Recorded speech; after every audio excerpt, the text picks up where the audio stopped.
My sister used a spare key to break into my house, and she poured an entire bottle of paint thinner over my daughter's art portfolio. It was the portfolio that was going to win her a full-ride scholarship to her dream school. When I confronted her, she looked me dead in the eye and said she needed to learn what real disappointment feels like. I didn't call the police. I didn't even yell. I just smiled. And 3 days later, when she opened an envelope from my lawyer, she finally understood.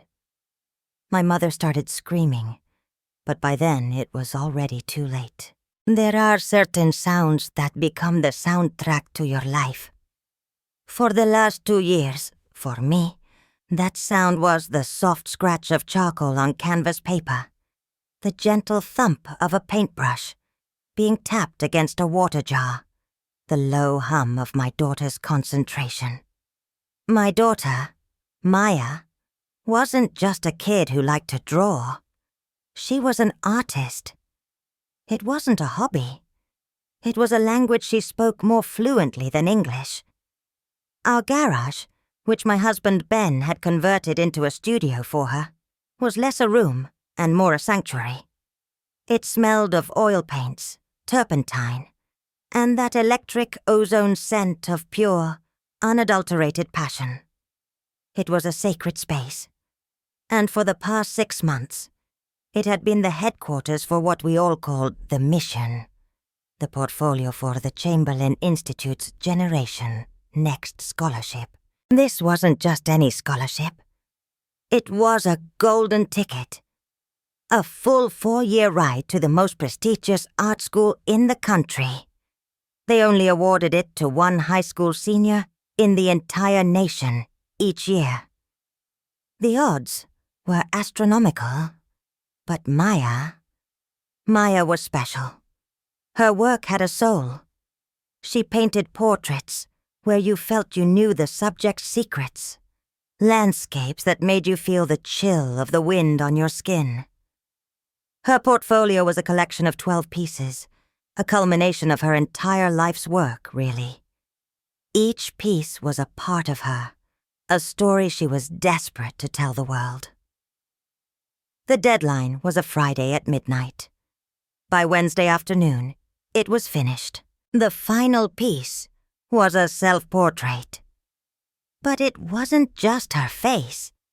It was her, sitting in the studio, surrounded by the ghosts of her other paintings, their faint outlines swirling around her in the air.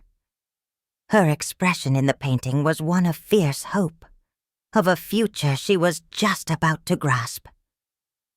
Ben and I stood there, in the doorway of the studio, and I felt a lump form in my throat. It was breathtaking. "It's done," Maya said, her voice a quiet mix of exhaustion and disbelief. She had smudges of cobalt blue on her cheek and in her hair, and she looked more beautiful than I had ever seen her. "It's a masterpiece, honey," Ben said, his voice thick with emotion, as he wrapped her in a hug. "They're going to be blown away." I just nodded, unable to speak past the pride that was swelling in my chest. We decided to celebrate. I called my sister, Chloe, and my mother, Brenda, to come over for dinner. In my mind, this was a family triumph, a moment to be shared. It was a moment we were all supposed to be proud of. I was so naive. I was so wrapped up in the glow of my daughter's achievement that I completely missed the shadow standing right behind her, holding a key to our house. My sister Chloe arrived first, all smiles and air kisses. She brought a bottle of cheap champagne, holding it up like a trophy. "To the little prodigy," she announced, her voice a little too loud, a little too bright.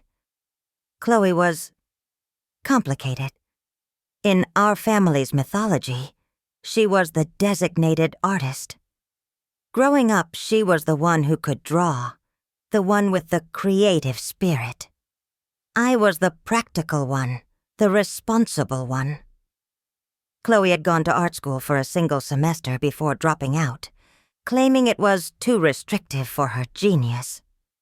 Now, she managed a boutique home decor store, a job she described as curating beautiful spaces, but mostly complained about. My mother, Brenda, arrived moments later, fussing over Chloe, telling her how wonderful she looked, how she was the one who passed down the art gene. She gave Maya a brief, tight hug. "Oh, that's nice, dear," she said, glancing vaguely toward the studio. "Make sure you don't get your hopes up too high. It's very competitive." That was the dynamic, and it had been for 40 years. Chloe was the sun, and I was a planet in her orbit, expected to be supportive, but never to shine too brightly. And now, my daughter Maya was her own star, burning with a brilliance that was impossible to ignore, and I could feel the temperature in the room shift. Dinner was a minefield of passive aggression. Chloe kept telling stories about her wild days in art school, the brilliant pieces she would have created if she hadn't been stifled by the system. Each story felt like a subtle attempt to diminish Maya's actual, tangible accomplishment. "You know, Maya," Chloe said, swirling her wine, "the real art world isn't about scholarships and good grades. It's about suffering. It's about pain. You haven't really lived yet. Your art is technically good, but does it have grit?" "I think it has honesty," Ben interjected, his jaw tight, "and skill, and heart." My mother jumped in to Chloe's defense, as she always did. "Oh, Ben, she's just trying to prepare her. Your sister knows how brutal that world can be. She's just looking out for her niece." I felt that familiar, hot coil of resentment tighten in my stomach. The urge to say something, to scream, "Are you blind? Can't you see what she's doing?" But I didn't. I did what I always did. I kept the peace. I forced a smile and changed the subject. I told myself it was just Chloe being Chloe, that her insecurity wasn't my problem. I told myself that once Maya won, none of this would matter. After they left, the house felt quiet again. Maya went back to the studio to put the final touches on her application essay, her face glowing with excitement. Before bed, I went in to see her. The 12 canvases were lined up against the wall, a perfect, beautiful family of her creation. "I'm so proud of you," I whispered, kissing the top of her head.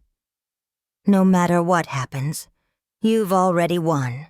She gave me a tired, happy smile. "I know, but I really want this, Mom. You deserve it," I said. And I believed it with every fiber of my being. The next morning, the sound that woke me wasn't my alarm. It was a scream, a raw, guttural wail of pure agony that ripped through the quiet of the house.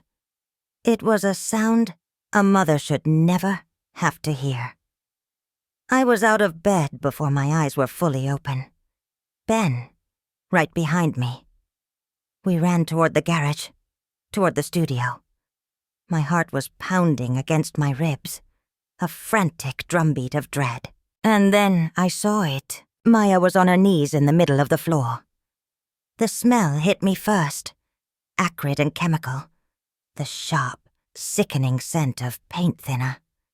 It hung in the air, so thick it felt like you could taste it. And the canvases, they were ruined, every single one. The paint was warped and bubbling, peeling away from the canvas in grotesque ribbons.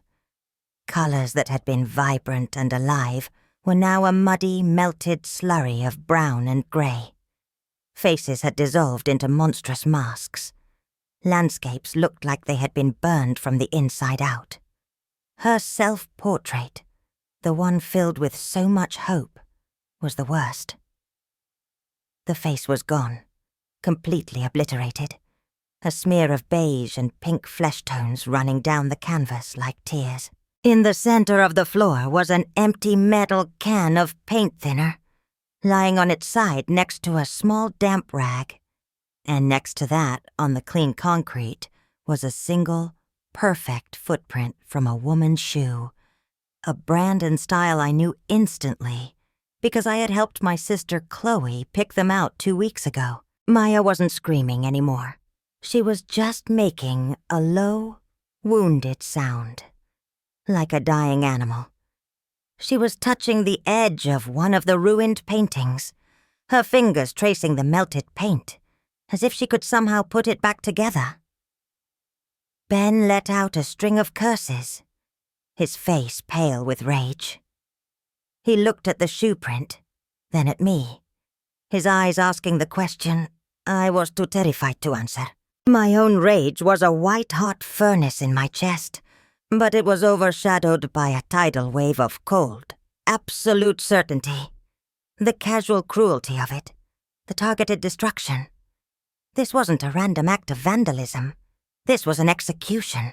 "I'm calling the police," Ben said, his voice shaking as he pulled out his phone. "No," I said.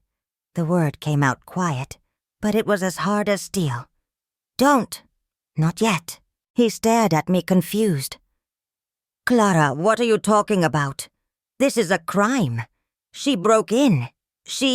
I know," I said, my eyes locked on my daughter's shaking shoulders. In that moment, watching her dreams dissolve into a toxic puddle on the floor, something inside me shifted. The part of me that had spent a lifetime keeping the peace simply died. It withered and turned to ash, and in its place, something else was born. Something colder, clearer, and far more dangerous. The police would be too simple. A restraining order would be too clean. No, what Chloe had done required a different kind of justice. An intimate, personal, and devastating kind of justice. She had destroyed my daughter's future. I was going to dismantle hers piece by piece, and I knew exactly how I was going to do it.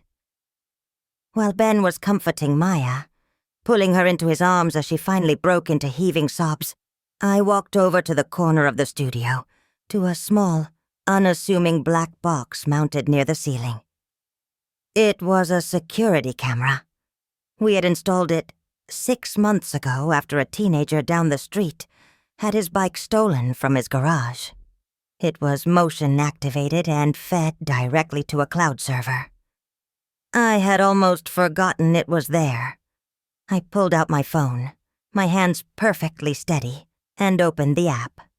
And there it was, a video file, time-stamped 2:17 a.m. I pressed play. The grainy night vision footage flickered to life. I saw the studio door open. I saw my sister Chloe step inside, her face a mask of pinched resentment. I watched her look around, her eyes settling on the row of perfect canvases. I watched her unscrew the cap on the can of paint thinner.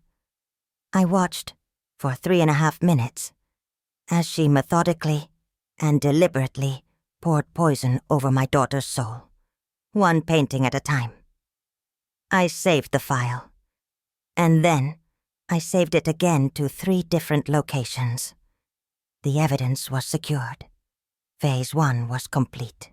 To understand why my sister would do something so monstrous, you have to understand the soil she grew in. Our childhood home wasn't a place of overt abuse, but it was a place of quiet, insidious poison. It was a carefully cultivated garden of favoritism, with my mother as the head gardener. Chloe was a prized rose, beautiful, delicate, and deserving of all the sunlight. I was a hardy, unremarkable shrub, expected to grow in the shade and not make a fuss. From the time we were small, Chloe was the artist. It was her identity, her brand. She could sketch a decent-looking horse, and my mother treated it like the second coming of Da Vinci. Her drawings were framed and hung in the living room. Mine, which were just as good, if not better, were put on the refrigerator with a generic magnet and then quietly thrown away a week later. The message was clear. This stage belongs to Chloe. You are the audience. I remember one specific moment with perfect clarity. I was 10. Chloe was 12. Our school had an annual art fair, and the grand prize was a $50 savings bond, and your piece displayed in the town hall for a month. Chloe announced she was entering. She had a grand vision for a sculpture made of clay. For 2 weeks, I watched her struggle. The armature kept collapsing. The proportions were off. She would get frustrated, throw a lump of clay against the wall, and storm off to watch TV, leaving me to clean up the mess. "You're the practical one, Clara," my mother would say. "Go help your sister. She has the vision, you have the patience." So I did. I spent hours after she went to bed, carefully rebuilding the armature, mixing the clay to the right consistency, helping her shape the limbs of the figure she was sculpting.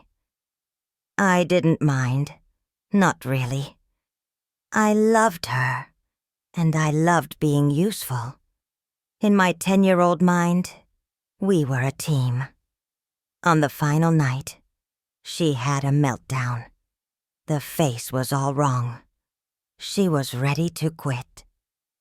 So while she sobbed in her room, I stayed up until 2 a.m., using my smaller, more nimble fingers to gently shape the eyes, the nose, the mouth. I made it look like her work. Just better.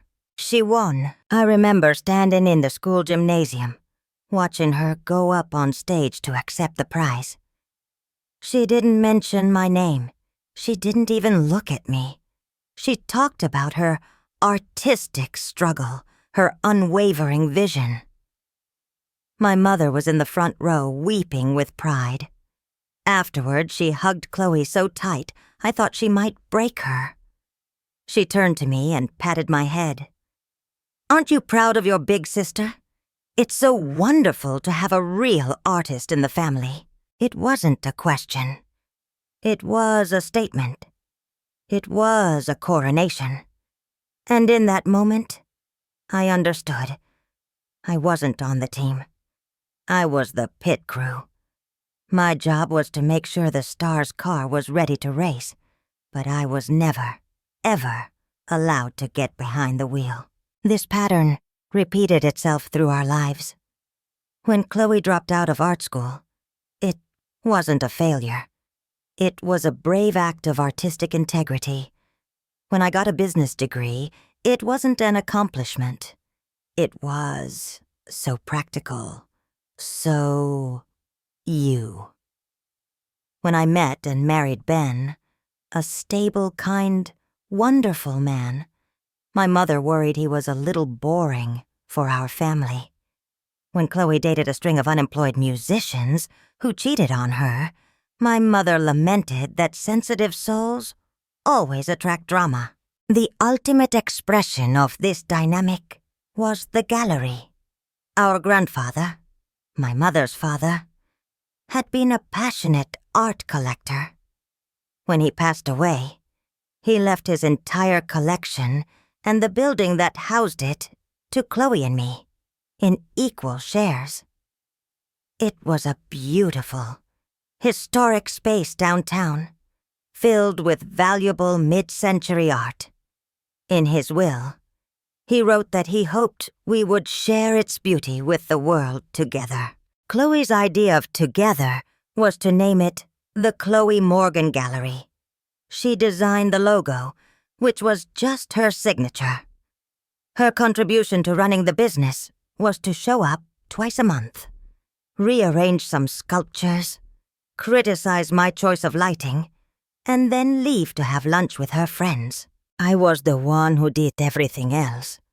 I managed the staff, handled the finances, curated the new exhibits, dealt with the insurance, the security, the city permits, the marketing.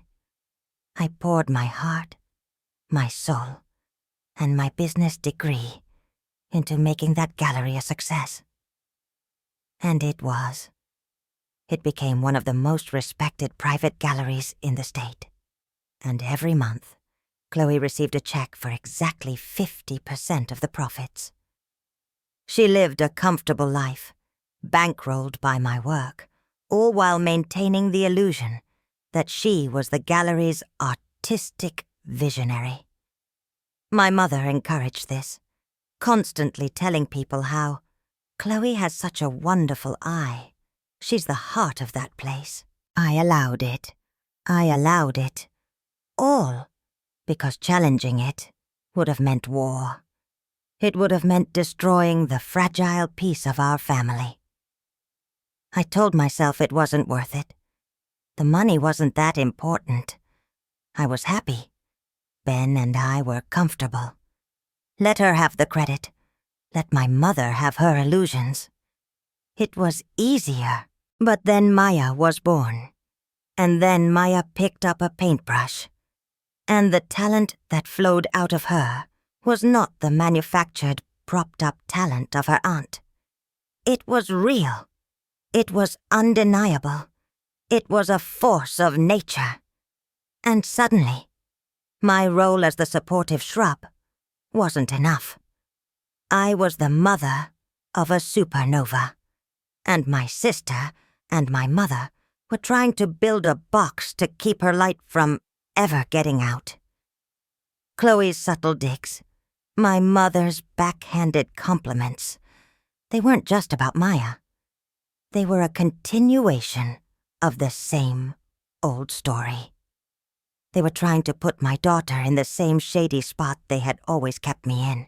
And looking at the wreckage of her portfolio, I finally realized the true cost of keeping the peace. Peace was a lie. What I had been maintaining was a hostage situation, and my daughter's future was the price. The peace was never real. It was just the silence of me swallowing my own voice, year after year. The silence was over. It was time to make some noise. The day after the attack, I told Maya I was handling it. She was a ghost, walking through the house, the light in her eyes completely extinguished.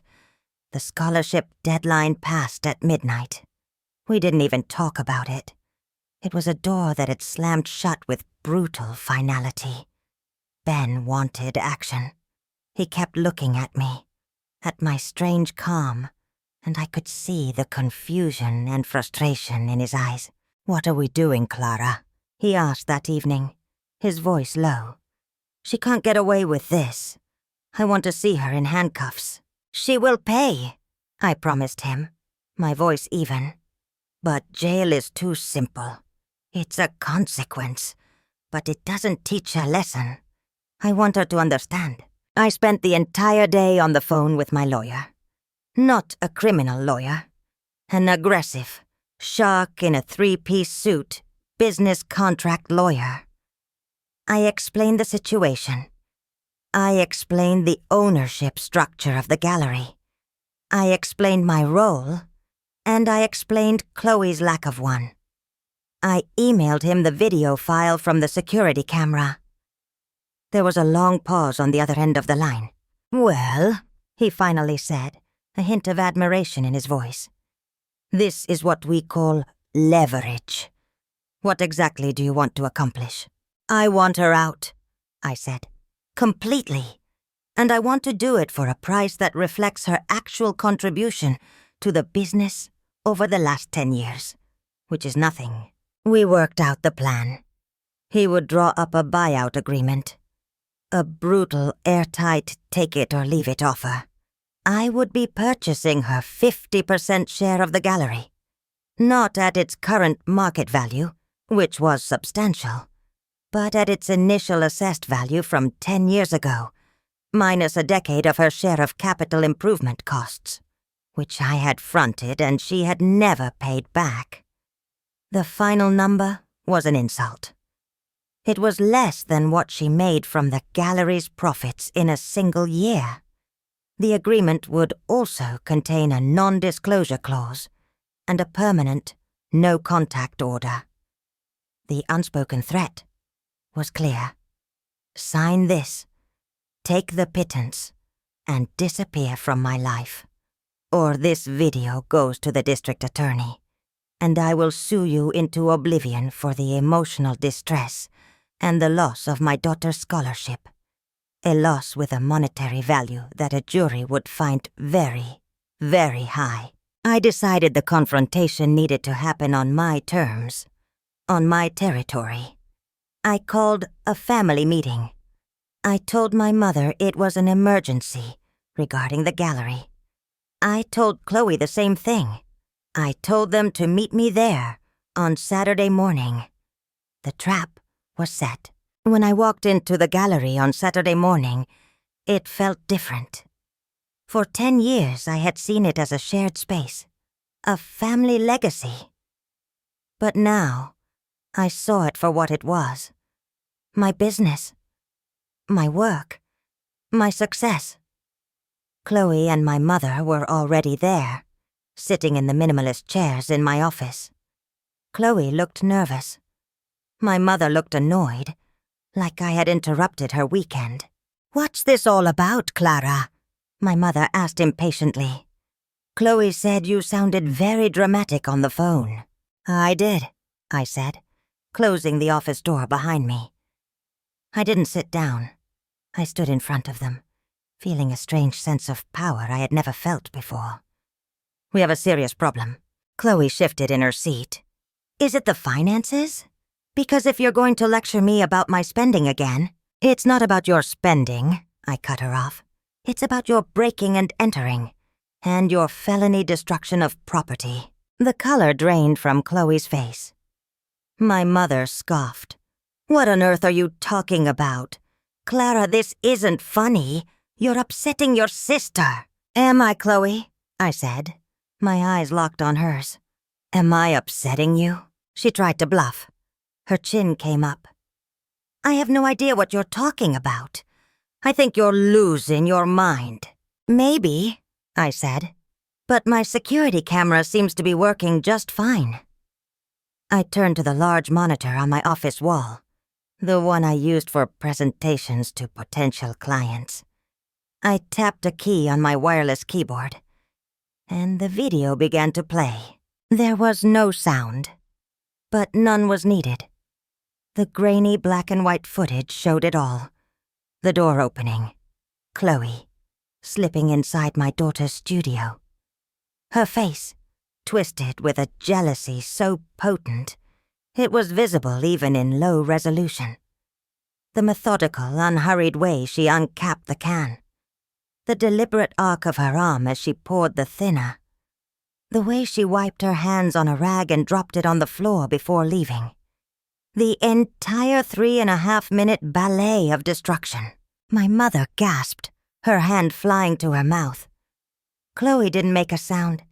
She just stared at the screen, her fake confidence crumbling into dust. She looked small, pathetic. When the video ended, the room was utterly silent.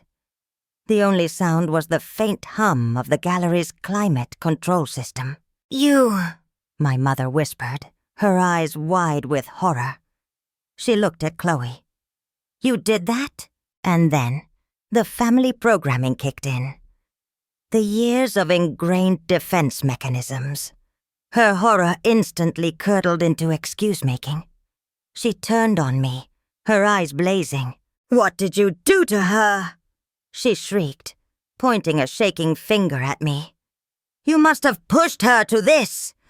You and that perfect daughter of yours, always flaunting your success, making her feel small." "Making her feel small?"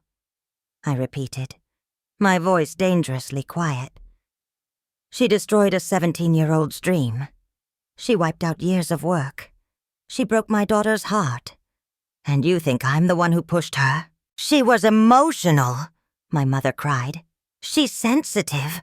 You know how she gets. She didn't mean it. Tell her you didn't mean it, Chloe." But Chloe was still staring at the blank screen, her face ashen. She finally looked at me, and for a second, I saw a flicker of something that might have been remorse.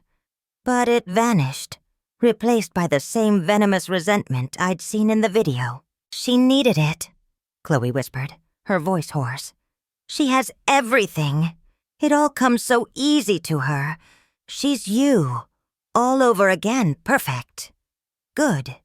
Talented. She needed to learn what real disappointment feels like. She needed to know that sometimes you work for something, and you still get nothing." And there it was. The confession. The motive. The raw, ugly truth of her jealousy. It wasn't an impulsive act. It was a calculated lesson in cruelty, delivered by a bitter, failed artist to a girl who had her entire life ahead of her. My mother started to cry, wringing her hands. "We can fix this. We're a family. Clara, please, don't call the police. It would destroy her.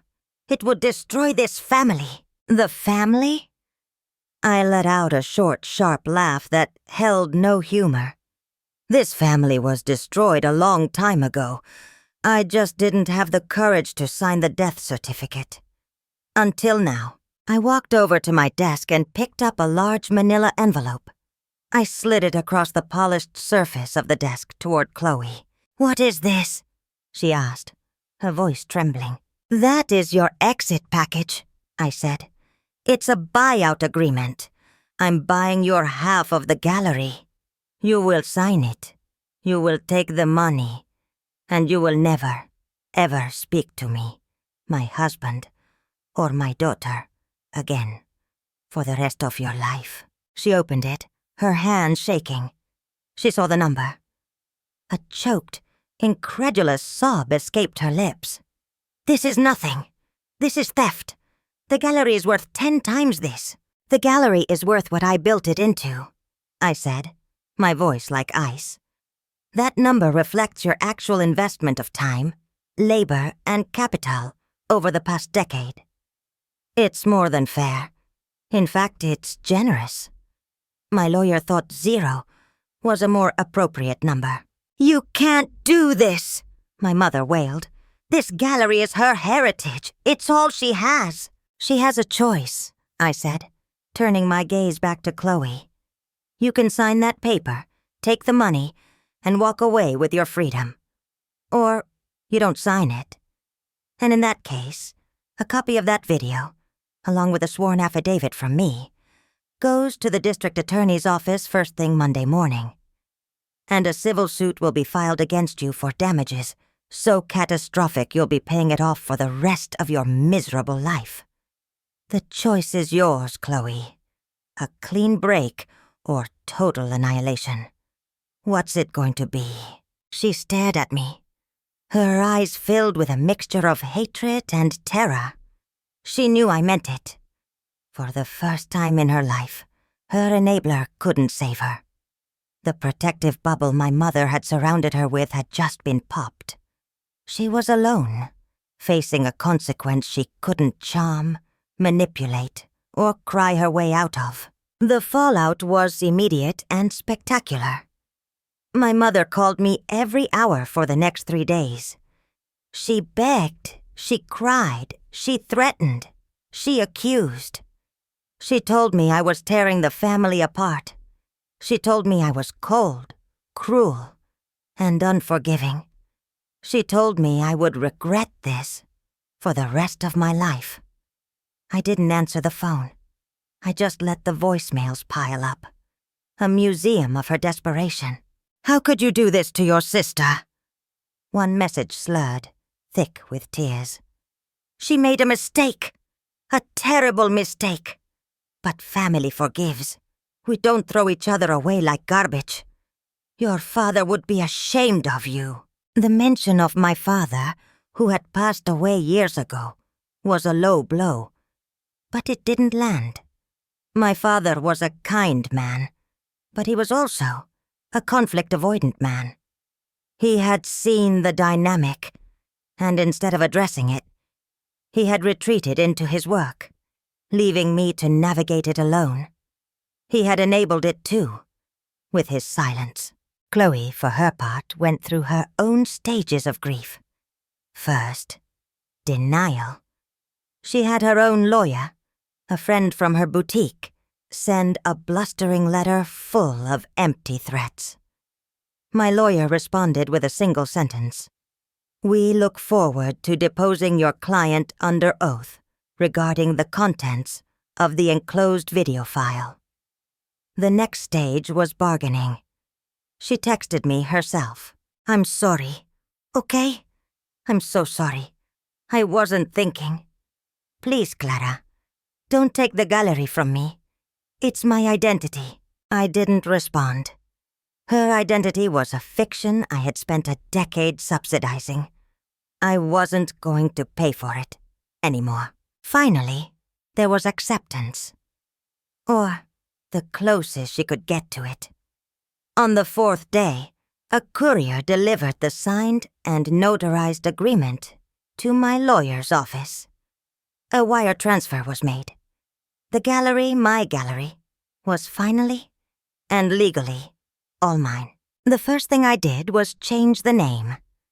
The Chloe Morgan Gallery sign came down. In its place, a simple, elegant sign went up. Northwood Fine Arts. It felt like breathing clean air after being in a smoky room for years. The extended family, of course, got a heavily edited version of the story from my mother. They heard that I had a falling out with Chloe and cruelly forced her out of the family business. Aunts and uncles called, scolding me for not being more forgiving. A cousin sent me a link to an article about sibling rivalry. I ignored all of it. They were tourists in a country where I had lived my whole life. They didn't know the language. They didn't understand the history. Their opinions were meaningless. The hardest part was telling Maya. I sat her down in a ruined studio. I hadn't cleaned it up yet. I wanted her to see that I wasn't hiding from the ugliness of what had happened. I told her everything. About the video, about the confrontation, about the buyout. I told her that Aunt Chloe would not be a part of our lives anymore. She listened quietly, her eyes fixed on the smeared canvas of her self-portrait. When I was done, she didn't say anything for a long time. Then she looked at me. And for the first time in days, I saw a flicker of the old light in her eyes. "You did that for me?" she asked, her voice small. "I did it for us," I said, taking her hand. "I should have done it a long time ago. I'm so sorry I let it get this far. I spent so long trying to keep the peace that I forgot to protect what was most important." A single tear rolled down her cheek, but it wasn't a tear of sadness. It looked like a tear of relief. "What do we do now?" she asked. "Now," I said, squeezing her hand, "we get to work. Life moves on, but it doesn't move on in a straight line. It's more like a spiral. You circle back to the same places, but hopefully from a higher perspective. The 6 months after the reckoning, as Ben called it, were a period of reconstruction, both literally and figuratively. We threw everything out of the studio. The ruined canvases, the easels they were on, the paint-splattered drop-cloths. We scrubbed the concrete floor until the chemical smell was gone. We repainted the walls a clean, bright white. It was a baptism, a fresh start. For a month, Maya didn't paint. She didn't even go into the new, clean studio. She read books. She watched movies. She spent time with her friends. She healed. I didn't push her. I knew the art was still in her. It was just waiting for her to be ready for it again. One Saturday afternoon, I found her in there, just standing in the middle of the empty room. She was holding a single piece of charcoal. "I have an idea," she said, a small smile playing on her lips. "It's not for a scholarship. It's just for me." Her new collection was different. The technical skill was still there, but now it had something else. It had that grit Chloe had accused her of lacking. But it wasn't the grit of manufactured pain. It was the grit of true resilience. Her new pieces were about fracture and repair. She painted portraits with visible cracks in them, like ancient pottery glued back together, with thin lines of gold tracing the breaks. It was based on the Japanese art of kintsugi, where broken objects are made more beautiful for having been broken. The series was called The Mending. It was breathtaking. She didn't get the Chamberlain Scholarship. That ship had sailed. Instead, she applied for early admission to the State University's art program, which was excellent in its own right. She got in, with a sizable merit scholarship based on her grades and her new portfolio. She was thrilled. She realized the dream wasn't a specific school. The dream was the work itself. The dream was being an artist, and no one could ever take that away from her again. As for Chloe and my mother, their lives also spiraled, but in the opposite direction. Without the gallery income, Chloe had to sell her overpriced condo. She moved into a small apartment in a less fashionable part of town. She had to work full-time at the boutique, not just as a curator, but as a sales clerk. From what I heard through the family grapevine, she was miserable. She had lost her money, her status, and the central pillar of her false identity. My mother tried to bridge the gap a few times. She'd call and leave messages, pretending nothing had happened. "Just calling to say hello. Give me a call back when you get a chance, sweetie." I never did. The relationship wasn't broken. It was revealed. I finally saw it for what it was. Not a bond of love, but a contract of convenience, where I was expected to do all the work and absorb all the emotional cost. I was terminating the contract. Ben and I hosted Thanksgiving at our house that year. My mother was not invited. It was the best, most peaceful Thanksgiving I have ever had. Looking back, I don't feel guilt. I don't even feel anger anymore. What I feel is a profound sense of clarity.